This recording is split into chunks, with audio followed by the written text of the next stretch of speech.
I was hired by Jerry Jameson, who was the director of the picture. He had seen footage and films that I had done with Ivan Tors, such as Thunderball, Flipper, and other shows. And he liked the work. He recommended Bob Stedman as a cameraman. And Bob Stedman was the cameraman on MASH at the time. And I had lunch with Bob on the MASH set and talked about shooting the Titanic underwater and doing all the model work. And he flipped over it and he said, "I want to do it." And I said, "Well, do I need to give you a hard sell or something?" He said, "Nope." He said, "I want to do it."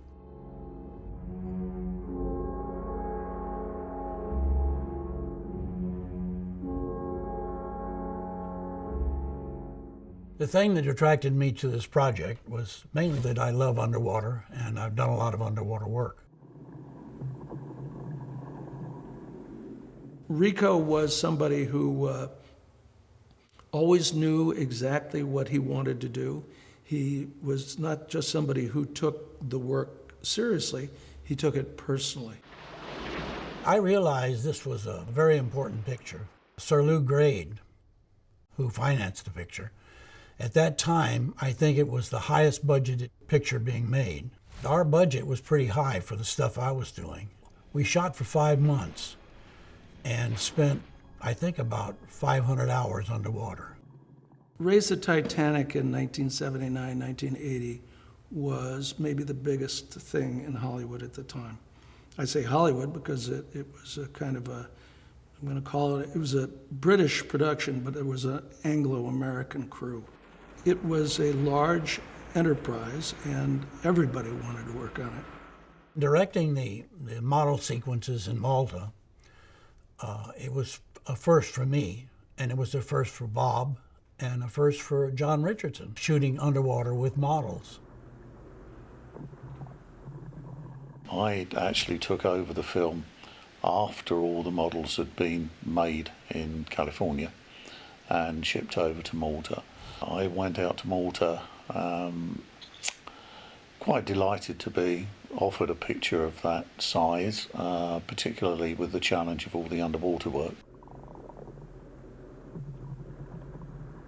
Between Rico Browning, Bob Stedman, and John Richardson, they had probably the best in the business when it came to doing what we were doing, which was filming underwater in Malta with models on this big show.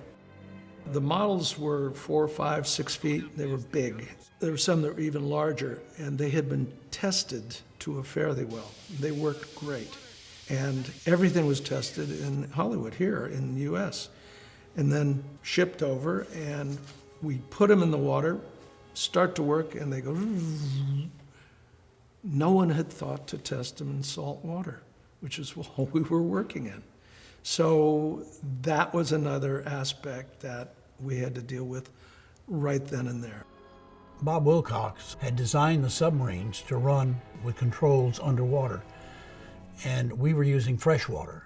What we didn't realize is when we got to Malta and we shot underwater with the submarines, that the submarines worked totally different in saltwater. And they had to put a tail on the submarine that ran about 3 or 4 feet behind the sub so that it would function correctly like it would in freshwater.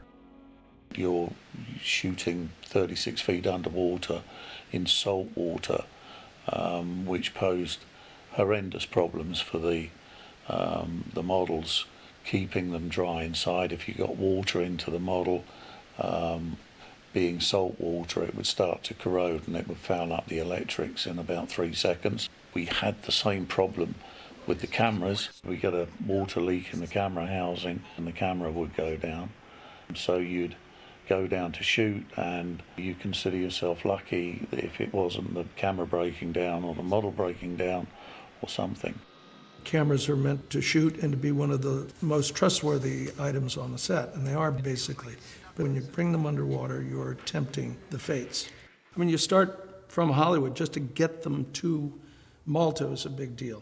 I mean, we had over 100 cases.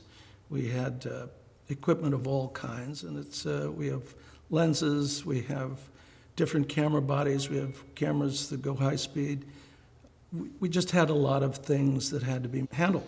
It's a big undertaking, technically, for water and for anything around water. It just builds the requirements for maintenance, cleaning, and keeping things functioning. It requires a lot of extra work that you don't have when you're just shooting dry. We talked to Matt Leonetti, the cameraman, and got a sort of lot of background knowledge of what we had to match to when we filmed the models in Malta. I think the most difficult part of this film was to keep the look consistent with so many different locations. We started off on an island in Alaska.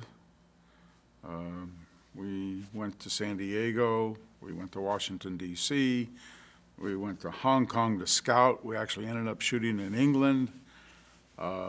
We shot in Los Angeles.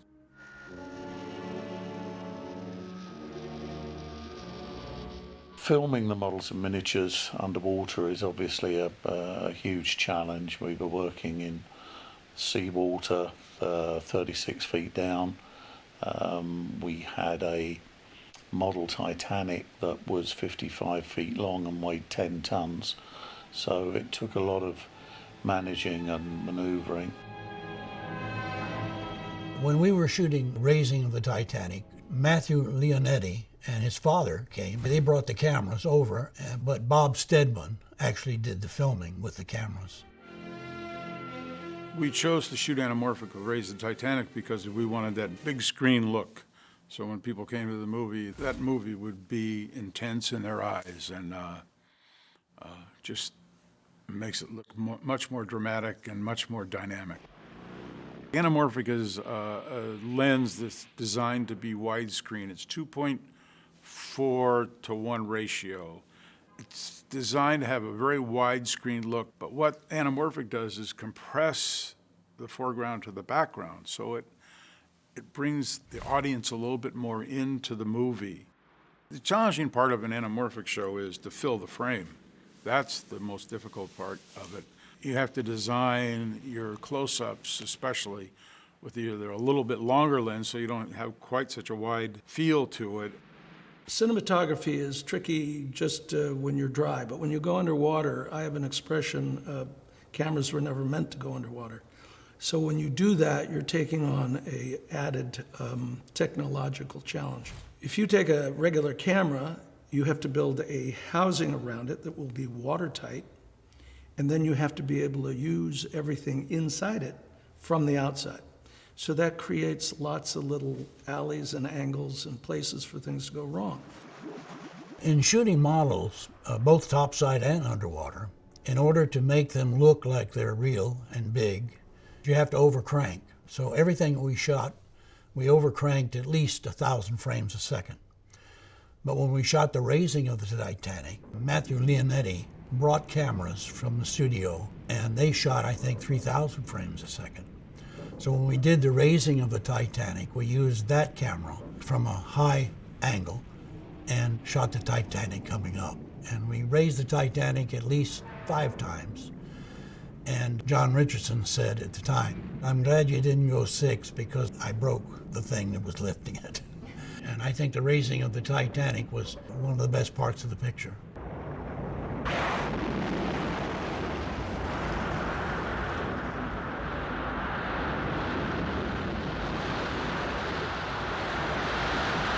All of the footage underwater was shot overcranked, and all of the models underwater were overcranked. When I was saying we overcrank, and the camera shoots 3,000 frames a second, you usually shoot about 32 frames a second. And so you can imagine that really goes into slow motion. The Titanic model itself was a great challenge to make it look real because, again, of its size. We had to get the camera lens in very close to it to give it the scale that it really needed and to make it look as big as it needed to look. So you have to get down underneath it, you have to get in really tight. Depth of field is very important, wide angle lenses, getting the right light on it. Lighting underwater is different from lighting anywhere else. When you work in a tank like the Malta tank, you've got 9 million gallons of water that's brought in from the ocean directly. So that brings with it what we call particulate matter. You'll see that when you light normally or traditionally. So you have to find a way to cross-light. You find an angle that doesn't bring up those odd pieces of this and that, flotsam and jetsam, that come with being in a large water space. And I remember lining up 10 lights, 5 feet apart, 5 Ks, underwater, and moving them apart and in and out until we found the look that was right. And those lights covered the bow to the stern of the 55-foot model. And that took us weeks to figure out exactly what we liked. Once we got it, it's how it stayed. This was called the Mediterranean Film Facility when we were there. And, you know, it's built right on the water. It's built so that you can't see that it's right on the water. It's called a horizon view, and that's so that you can photograph right at water level, looking at the ship in which it looks like it's an open sea. And that is key. There is no facility in the world that is like the Malta tank. Titanic kind of set the bar. You couldn't have made the film the way we did it. You couldn't have done it without that tank. We'd have like 15 or 20 men underwater at any one time in the tank. Sometimes we'd be shooting and we'd run out of air, but we'd have other people bring air tanks down to us, and we just switch tanks until we got too cold, and we'd come back up. We showed up on the job with wetsuits, not appropriate for that water temperature. It took the company about a month to recognize our need for dry suits. It was a very hard, grueling shoot. When it was really cold, we used to go down sometimes with a dry suit on with 3 or 4 layers of thermal underwear underneath, and sometimes a thin wetsuit as well, and then the dry suit on top, and you'd still lie on the bottom shivering. It's key and important for divers to work at 30 feet because you go below that, you start getting into issues of recompression, and it just gets dicey. So working at 40 or 50 feet would not be a good idea because then you have to consider other mechanical aspects having to do with the body. But 30 feet, which is where we spent all our time, worked perfectly. We were following US Navy dive tables. If we were doing it today, we wouldn't be allowed to do anything like that amount of time underwater and the amount of going up and down that we did, which is now recognised as being much more limiting than it was then. We could be in there for 6 or 8 hours a day. We could be submerged for 3 hours at a time. We often used to take down several tanks and change tanks underwater on the bottom to save coming up. The ear pain as you tried to surface after being down there for a long time was excruciating, so you'd have to come up really, really slowly. The most difficult thing of the filming, as far as special effects was concerned, was the stuff that John Richardson had to do, raising the Titanic. He had worked it out so well that the first time we shot it coming up, it worked perfectly. We didn't have to readjust it, refix it, or whatever. So we just kept doing it over and over again. There was a major problem solver there, so the problems that effects had were eliminated in a large degree by the prowess, expertise, and personality of John Richardson. Well, John made it really easy because his stuff worked. The explosions underwater, that was not easy to create underwater. But once it was done, it worked pretty well. And then, of course, you see it underwater, and it's very effective. My favourite scene in the film is definitely the raising, because that's obviously the most difficult thing that we had to do on the film. We had to raise a 55 feet long ship from water that was only 36 foot deep. It had been planned back in the early design stages that after we'd done all the underwater shooting up to the raising, then we'd drain the tank down and dig the tank even deeper to set the model back down so it could start off underwater and then push it up on a ramp. I didn't think that was a particularly good idea, and I know everybody else was worried about time schedules and everything else, so I designed a method of bringing it up where we mounted the ship on a crane arm which would pivot the ship up so we could actually start it flat on the bottom, hold it down there with two 9-ton braking strain steel cables, and then release the ship because we'd pull it down there, we'd blow all the buoyancy tanks to give it maximum lift, and then we'd release the cables that were holding it down in a specific order. So we released the front one, which would allow the front of the ship to come up first, bringing it up at an angle, getting the bows through the surface, and then we'd release the tail cable. And it actually gave it a very realistic movement when it broke through the surface and settled back down on the water. Our view of the model itself was a combination of a kind of a kid's reaction to an extraordinary Christmas toy and the fact that we were going to be able to work with it. I mean, when you see it coming out of the water, it's, you buy it. The model of the Titanic that we had for the film was 55 feet long and weighed over 10 tons. We had to take the model completely apart and rebuild it with buoyancy tanks inside that we worked out would be sufficient to hold the weight, but at the same time would give us controllability of the model when it was floating, controllability of the model when it was underwater, and controllability of the model when it was being raised. Because of the size of the real ship, which was 900 feet long, our model was limited to 16th scale, which is, when you're shooting models, a very small scale to be able to make look real with the water scale that you're having to use. In an ideal world, when you're working with water, you don't want to get much smaller than about 3rd scale. Moving down to 16th scale, it was very difficult to make the water droplets match and the water size look correct.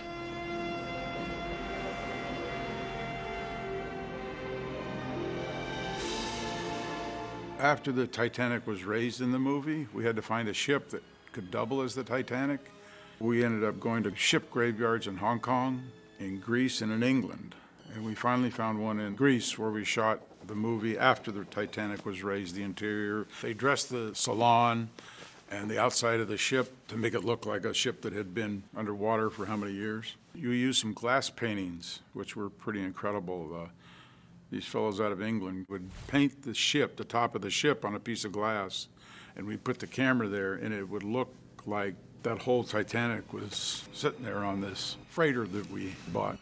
When we shot the footage of the Titanic, when we first discovered it underwater, Bob Stedman and I decided that we wanted to see very little of the ship. We wanted to use the lights from the actual submarines to show what we could see. It worked out perfectly. And the reason I say perfectly, when they discovered the actual Titanic, if you look at the footage of the films that they shot of the Titanic, it matches our footage exactly. I thought that the effects were quite wonderful. There was also an artistic quality to them. They weren't perfect, but they worked for the story we were telling. And because you're underwater, 2.5 miles down, you're creating a vision that you can make what you think it should be. And as it turns out, because 5 years later we see what Ballard saw, it's pretty close. I will never forget when I first viewed that footage. I recognized right away that he had done some shots that Rico and Bob Stedman had designed in the movie. Coming up over the stern, where you see the name Titanic and then float over the back of it to be a reveal, that was Rico and Bob's work. They had figured that they wanted to do that, and it worked great. It was eerie to me because when I saw the real life footage, and I remember working on the film, there were a lot of similarities. I mean, it was a matter of art imitating life. Strangely enough, when they discovered the real Titanic, apart from the fact that it was broken in two, what was interesting was the order in which they found things. They found a boiler and they found a funnel which led them on to the main wreck. That's pretty much what happened in the movie and in our model shooting, so there was a bit of a strange correlation to all of that.